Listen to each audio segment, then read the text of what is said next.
Nous vivons dans un monde catastrophique et déséquilibré, où l'accident est devenu permanent. Les risques de catastrophes, non plus seulement naturelles mais humaines, techniques, écologiques ou terroristes, sont devenus incontrôlables. Le philosophe Paul Virilio s'est beaucoup intéressé à ces phénomènes et, avant même d'en proposer une exposition à la Fondation Cartier intitulée « Ce qui arrive » et qui a donné lieu à un très riche catalogue, il en avait déjà diagnostiqué les symptômes et les causes dans plusieurs ouvrages comme « La vitesse de libération ». Il appelle dromologie l'analyse des phénomènes d'accélération. Plus le progrès avance, plus les risques d'accidents techniques et écologiques sont fréquents. Céveso en 1976, Bhopal en 1985, Tchernobyl en 1986, AZF à Toulouse en 2003, SBN à Béziers en 2005, Londres en janvier 2006, pour n'en citer que quelques-uns du catalogue.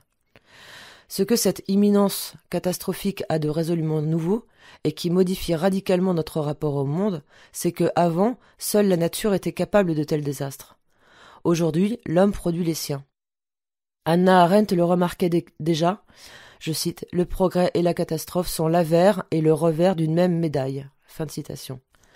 Ainsi, la technoscience apporte conjointement le progrès et la catastrophe, mais comme elle refuse de considérer l'angle mort de sa négativité, la catastrophe, elle le masque par une science de la prévention de l'accident, la syndynique, au lieu de le prévenir par une science de l'accident qui soit une véritable intelligence du désastre dont Paul Virilio fixe les bases.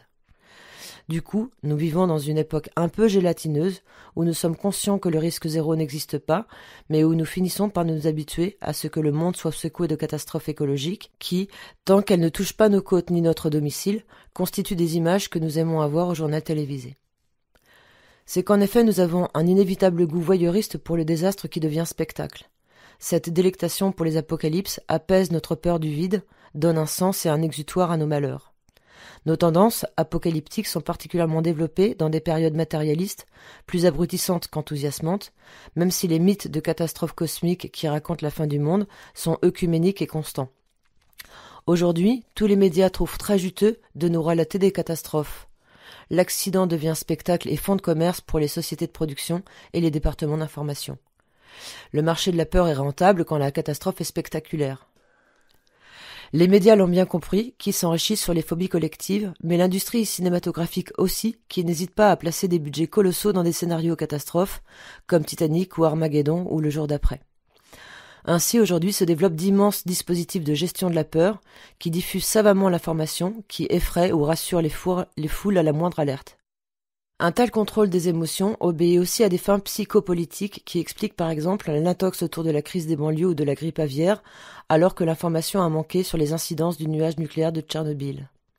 Mais qu'on admette aussi le plaisir que nous éprouvons à revoir sans se lasser les images de 2 Boeing se jetant dans 2 tours américaines. Nous éprouvons une jubilation malsaine pour les catastrophes, une jouissance perverse ou masochiste pour les désastres. Comment interpréter une telle fascination ? D'abord, le spectacle de la catastrophe exauce un désir de conjuration, l'espoir d'un exorcisme contre la destruction d'une communauté. Mais les images de désastre, un champignon nucléaire, une voiture incendiée, sont médusantes parce qu'on y voit une métaphore de notre mort ou parce que nous y purgeons nos propres angoisses, nos propres violences. En ce sens, les films catastrophes ont bien des vertus cathartiques. Les images de désastre suscitent un sentiment de fin du monde qui contribue à nous faire comprendre que nous vivons dans la catastrophe, car nous sommes capables de désintégrer la planète et nous avec. Nous sommes non seulement devenus possesseurs de la nature, réalisant ainsi le vœu de Descartes, mais mieux, ou pire, microprocesseurs de la nature, nous plaçant dès lors au cœur du désastre. Attraction désastre est le titre d'une chanson renversante d'Étienne Dao. Le désastre, au contraire de l'astre porté au nu, est un mauvais augure qui nous tire vers le bas. Loin d'être un phénomène récent, cette attraction du bas est immémoriale et permanente. Chez Shakespeare, par exemple, un personnage du Songe d'une nuit d'été incarne ses tendances grivoises et animales, il sera d'ailleurs transformé en âne.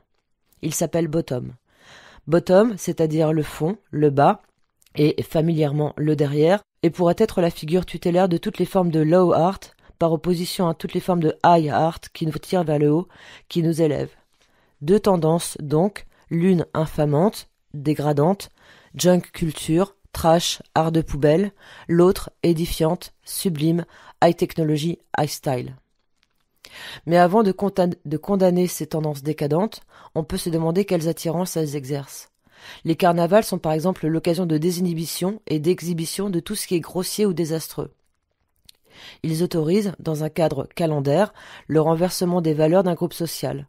Les frasques et les mascarades subversives, du latin subvertere qui veut dire renverser, retourner, ont donc la vocation politique de valoriser ce qui est communément méprisé. Dans un poème des Contemplations, réponse à un acte d'accusation, Victor Hugo rappelle ceci. La poésie était la monarchie, un mot était un duc et père ou n'était qu'un Grimaud, les syllabes pas plus que Paris et que Londres ne se mêlaient, ainsi marche sans se confondre, piétons et cavaliers traversant le Pont-Neuf, la langue était l'état d'avant 89. Les mots, bien ou mal nés, vivaient parqués en caste, les uns, nobles, hantant les Phèdres, les Jocastes, les Méropes, ayant le décorum pour loi, et montant à Versailles au carrosse du roi, les autres, tas de gueux, drôles patibulaires, habitant les patois, quelques-uns aux galères, dans l'argot, dévoués à tout le genre bas, déchirés en haillons dans les halles, sans bas, sans perruque, créés pour la prose et la farce, populace du style au fond de l'ombre éparse. Vilains, rustres, croquants, que Vaugelas leur chef, dans le bagne lexique avait marqué d'une F.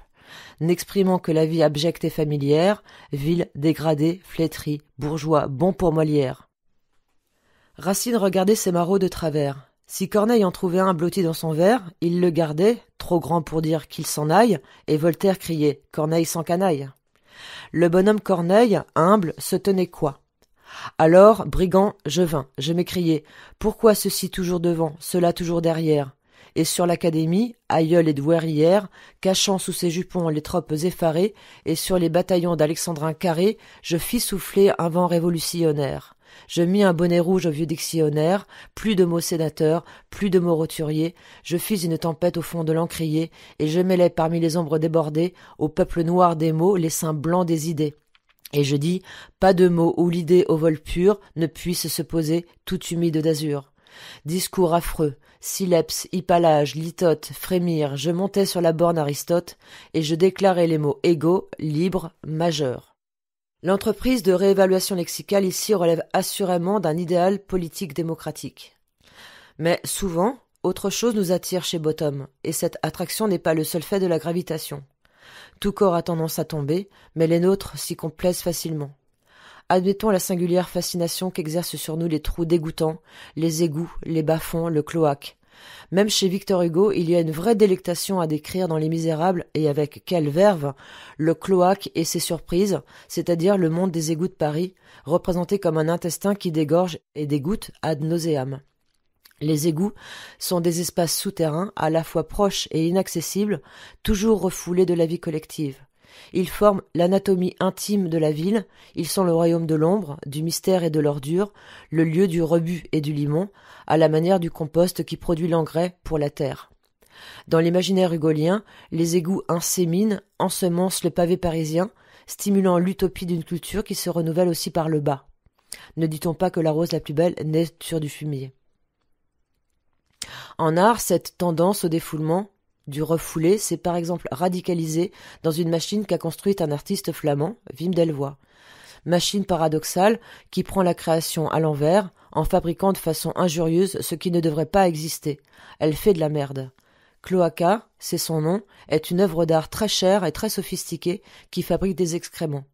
Cloaca est le ventre artificiel qui reçoit une savoureuse nourriture apportée par de très élégants serveurs et qui la digère avant de la déféquer. À ce défoulement du refoulé s'ajoute une impuissance du langage à dire la catastrophe.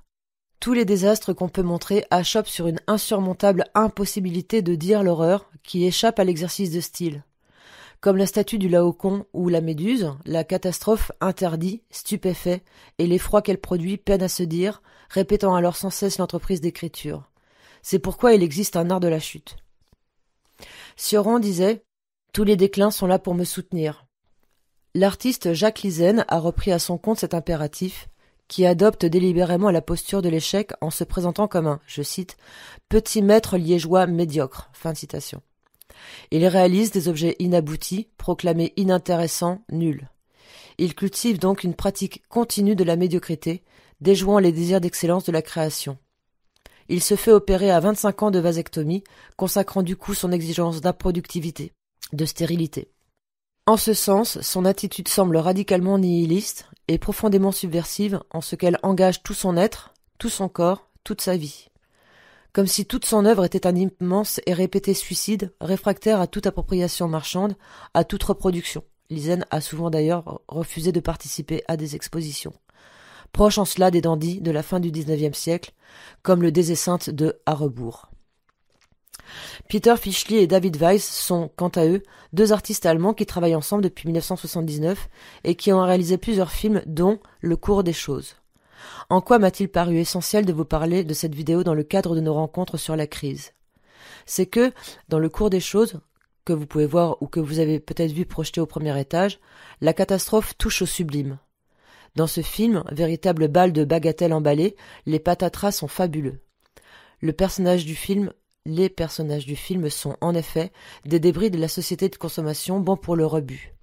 De vieux gants de caoutchouc, des bidons, des chaussures élimées et dépareillées, etc. En cela, le film a quelque chose à voir avec le bricolage qui récupère des objets usagés susceptibles d'avoir une fonction. Mais le cours des choses, lui, utilise tout ce bric-à-brac pour construire un méticuleux assemblage produisant des catastrophes en chaîne. Ici, c'est avec le plus grand soin et la plus grande précision que les deux artistes agencent les énergies pour qu'elles s'effondrent. En mettant, comme ils le font, les objets en équilibre, ils nous montrent que tôt ou tard, tout équilibre s'écroule. Le cours des choses entre donc en résonance avec l'ordre du monde dans son ensemble. Le chaos, c'est la tendance naturelle du cosmos, qui étymologiquement signifie bon ordre de l'univers, cosmos que les anciens pensaient organiser. Or, comme nous l'apprend la théorie des catastrophes, telle qu'elle a été établie par René Thom, l'ordre naturel du monde n'est pas immuable et stable. Au contraire, plus le temps s'écoule, plus il y a des catastrophes, c'est-à-dire des discontinuités, des singularités, dans un système que l'on croyait jusqu'à présent homogène et continu. La marche du temps, c'est de produire de plus en plus de déséquilibres. L'ordre du monde, osons le mot, c'est donc d'aller à sa catastrophe. L'acteur principal du cours des choses est cette singulière causalité, gratuite, absurde et sauvage, qui ne vise pas à ordonner les lois de la nature, mais à produire un chaos inéluctable. Cette causalité cosmique, catastrophique et fascinante, c'est le nerf du cours des choses. L'énergie que met le monde de Fischli et Weiss en mouvement précipite les objets les uns contre les autres pour qu'ils tombent comme des dominos. Ce bric-à-brac n'est plus simplement ici étalage d'objets, mais une mise en relation causale qui reproduit ainsi, à petite échelle, dans un hangar désaffecté, l'ordre d'un monde désordonné. Ce qui est en jeu ici, c'est la concaténation des événements. La concaténation, c'est la chaîne, du latin catena, l'enchaînement des causes et des effets formant une suite, un ensemble, ici désastreux. La torsion de barres de plastique produit une rotation de sacs poubelles qui font souffler la flamme d'une bougie, qui va précipiter le choc d'un pneu qui fait basculer des planches savonneuses, qui viennent se frotter sur des lames de métal, etc., etc. Les accouplements d'objets dérisoires ici ne sont pas seulement incongrus comme l'était celui de la machine à coudre et du parapluie sur une table d'opération chère aux surréalistes. Ils forment un système facétieux, dérisoire et drôlatique qui dénonce l'échec inévitable de tout cosmos, mis en mouvement par une cause transcendantale méchante, par un démiurge sauvagement destructeur. La perception que l'on se fait du destin dans le cours des choses pourrait avoir de quoi désespérer. Toute chose étant vouée à la destruction, le monde court à sa perte. Pourtant, la vision que le cours des choses propose est avant tout loufoque, insensée mais jubilatoire. Comme des idiots, Fischli et Weiss se rient des désastres au lieu de s'en inquiéter. De telles propositions artistiques se jouent de notre goût morbide ou voyeur pour les catastrophes. Elles intéressent à ce titre une philosophie qui interroge nos habitudes avachis ou hébétées. Ainsi considérée, la crise est bien l'agent d'une perpétuelle mise en question qui permet de réfléchir, avant qu'elle n'arrive, à la catastrophe. Je rappelle à ce propos que Lucien Gurlinger, qui nous a parlé hier de la lettre B comme baroque, avait précédemment écrit un précieux opuscule intitulé « De l'ironie à l'humour, un parcours philosophique ». Traiter la lettre P comme patatras est alors l'occasion pour nous de considérer, avec une apparente légèreté, les secours de l'humour, cette puissance extravagante qui fait voler en éclats le caractère illusoire de certaines de nos angoisses, de nos préjugés, de nos assurances. C'est à cet art d'échouer que j'aimerais arriver. Toutes ces catastrophes artistiquement orchestrées révèlent notre périlleuse humanité et nous donnent du courage pour l'assumer, voire pour surmonter les crises. Ces chefs-d'œuvre de fiasco, comme des doses homéopathiques, nous habituent à la condition dérisoire de nos existences. Mais aussi, elles confinent au sublime et au dépassement du sentiment tragique. Paul Claudel, qui ne passe pas couramment pour le plus hilarant des comiques, a cette belle formule. Je cite « La farce est pour moi la forme exaspérée du lyrisme et l'expression héroïque de la joie de vivre. » Fin de citation. Au fond, tout l'art de la chute consiste moins à nous habituer à l'idée de la catastrophe qu'à nous rappeler la miraculeuse et salutaire fragilité de l'existence. La vie ne tient qu'à un fil, et c'est sur ce fil que nous avançons, grotesques funambules.